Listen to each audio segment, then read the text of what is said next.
Welcome to the agora and thermal baths.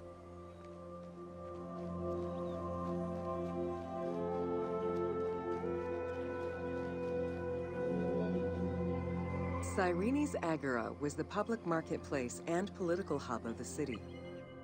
Its central courtyard was open to the sky, while market stalls and shops ran along the sides, some neatly tucked away under long-roofed colonnades. As in other Greek cities, the agora included a central hearth, known as a prytaneum. This place served as Cyrene's official embassy where guests were welcomed to the city.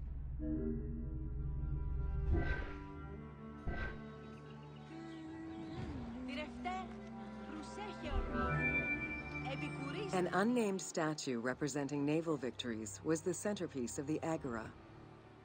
The statue's female figure likely represents Nike, the goddess of victory. It was likely very similar to the victory of Samothrace, which currently resides in the Louvre Museum and served as a reference for the team.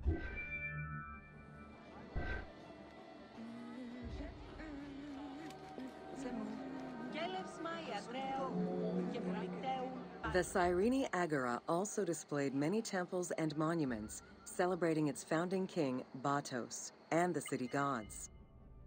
There were 2 altars associated with the Temple of Apollo and a marble statue base dedicated to the goddess Libya.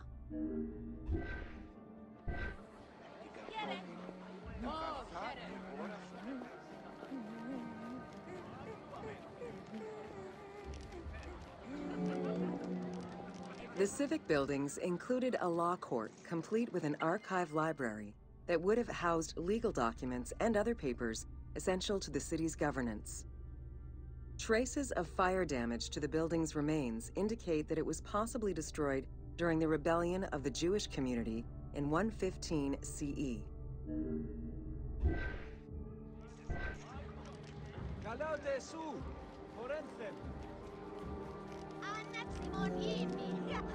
Public baths were common in Roman and Greek cities, and Cyrene held true to this tradition.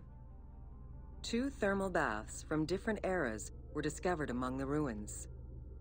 An inscription at the entrance of one of the baths is presumed to be attributed to the owner. It dates the building to the Hellenistic period.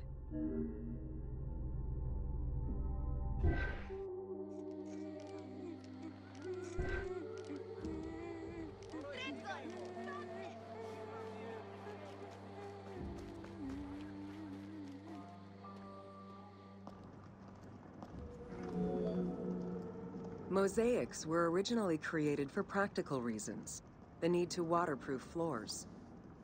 Imported by Greeks in Egypt and Cyrenaica, the designs represented either scenes from daily life, marine fauna, or mythological figures. In addition to traditional Greek motifs, they also integrated concepts specific to Egyptian culture, such as the Nelumbo. The best examples of mosaics recovered to date, however, come from Alexandria.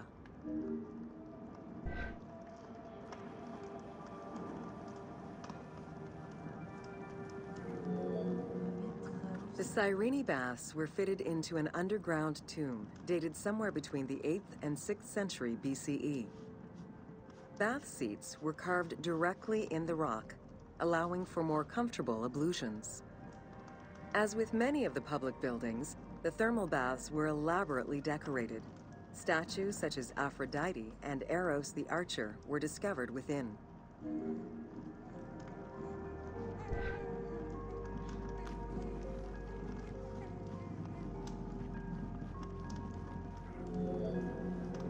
The Frigidarium, a pool of cold water, was the first room visitors entered.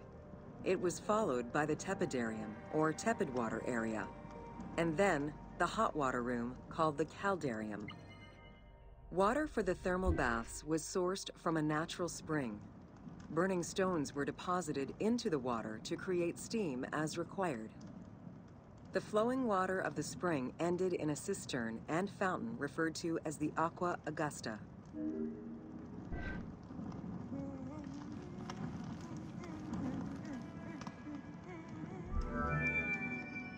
Later Roman baths were built under Emperor Trajan and then restored under Hadrian. After the earthquake of 365 CE, they were replaced by baths of Byzantine design, with stones from the old thermal baths used in the reconstruction. The team relied on documentation describing the baths built under Trajan in order to create the location available in the game.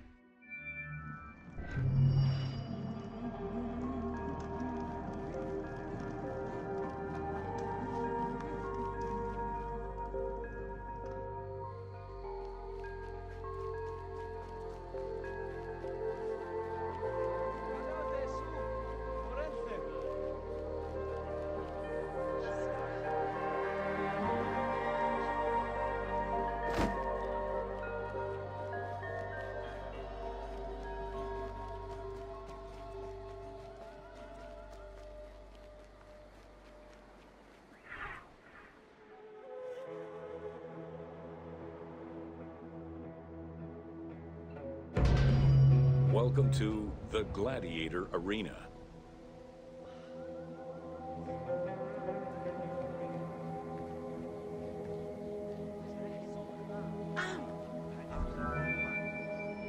While gladiators would not perform in Cyrene until later in the Roman era, the team decided to include a gladiatorial arena for two reasons. First, they believed it was important to portray this aspect of Roman life. And second, they felt it would add interesting gameplay possibilities.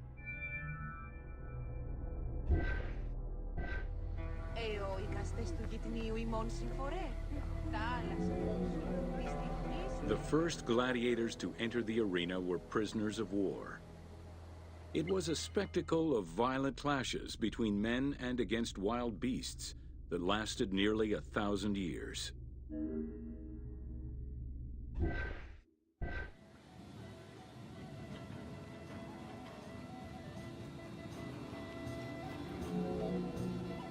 Eventually, volunteers began to enter the ring. For status and money, many of the more skilled combatants increased the quality of the entertainment. Thus, the profession of gladiator came to be. Bound by contract to the master of the gladiators, the fighters were fed, trained, and guarded in barracks.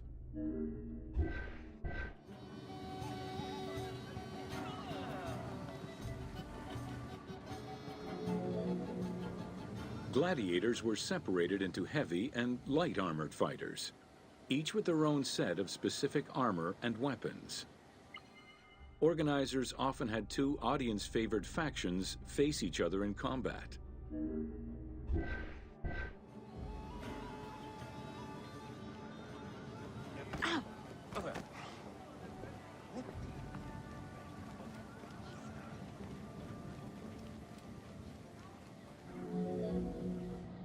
The events were highly organized.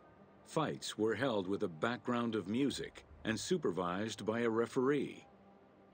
Death, either in the course of combat or by decision, was not always the only way out for the loser.